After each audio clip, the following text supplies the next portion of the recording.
What's up guys, in this video I'm gonna show you how to delete your character in Red Dead Redemption Online. Now doing this is pretty easy, but in case you are deleting your character for changing your appearance, then you don't have to, cause there is an option to change your appearance.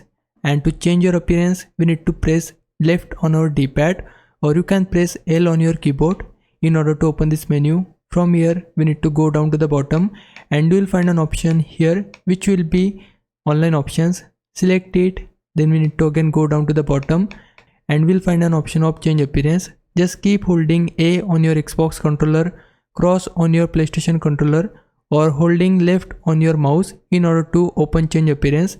Then you'll be able to change your facial features, facial hairs, nose, eyes, etc. So this was the method for changing your appearance instead of deleting your character.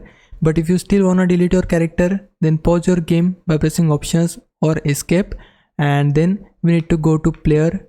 Now here we'll find an option of delete character on the bottom right, and for that we need to keep holding spacebar on our keyboard.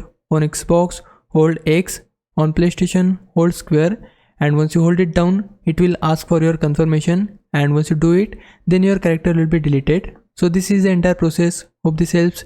If it did, please like this video and subscribe my channel. For now, thanks for watching. Bye bye.